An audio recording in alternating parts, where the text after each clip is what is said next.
ඔන්න එකමත් එක ගමක ගමරාල කෙනෙකුයි එයාගේ ගමහාමිනේ ජීවත් වුණා. මෙයාලගේ රස්සාව වුණේ හේන් ගොවිතැනයි. ගමරාල හැමදාම උදේට හේනට ගොස් වැඩ කරන්න පුරුදු වෙලා හිටියා.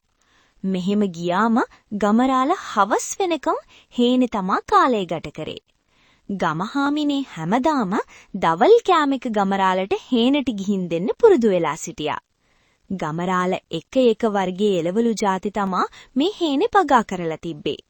මේ අතර ගමරාල අන්නාසි පැලයකුත් වගා කරලා තිබ්බා. ඔහොම ටික කාලයක් යනකොට ගමරාලගේ එළවලු වගාවේ අස්වැන්න නෙලන කාලයක් ආවා. ගමහාමිනේ හැමදාම උදේට අවදි වෙලා හේනට ගොස් අස්වැන්න නෙලාගෙන පොළට ගිහින් විකුණා. හොඳ ආදායමක් ගත්තා. නමුත් අර අන්නාසි පැලේ නම් කිසිම පළදාවක් නැහැ. ඉතින් ගමහාමිනේ ගමරාලට කිව්වා මේ අන්නාසි පැලේ නම් කිසිම වැඩක් නැහැ. ගලවල විසි කරලා දාන්න කියලා. නමුත් ගමරාල එහෙම කළේ නෑ. අනිත් ගස්වලට වගේම අන්නාසි පැලේටත් සාත්තු කරා. ඔහුම ටික කාලයක් යනකොට මේ ගමට නියඟයක් ආවා.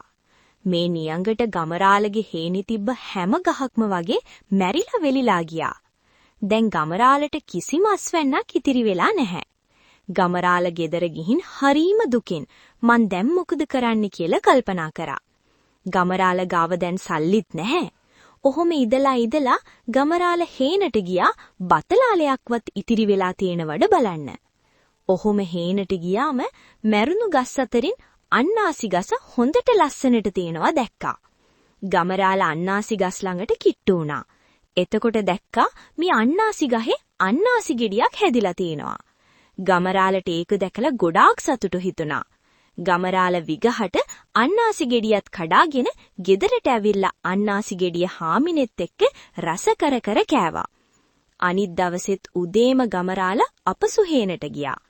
එතකොට ගමරාල දැක්කා තවත් අන්නාසි ගෙඩියක් හැදිලා තියෙනවා මේ අන්නාසි ගහේ. ඉතින් ගමරාල ඒ අන්නාසි ගෙඩියත් කඩාගෙන පොළට ගිහින් විකුණා ගෙදරට ඕන කරන දේවලුත් අරගෙන නැවත ගෙදරට ගියා. හැමදාම මේ අන්නාසි පැලය නියං කාලය පුරාවටම ගමරාලට මෙහෙම අන්නාසි ගෙඩි දුන්නා. ඉතින් ගමරාලට මේ නියං කාලය පුරාවටම බඩගින්නේ ඉන්න නම් සිද්ධ වුණේ නැහැ. ඉතින් මේ කතාවෙන් අපිට ගන්න තියෙන්නේ කවමදාවත් Tamanට උදව් කරපු කෙනෙක්ව අමතක කරන්න හොඳ නෑ කියලයි.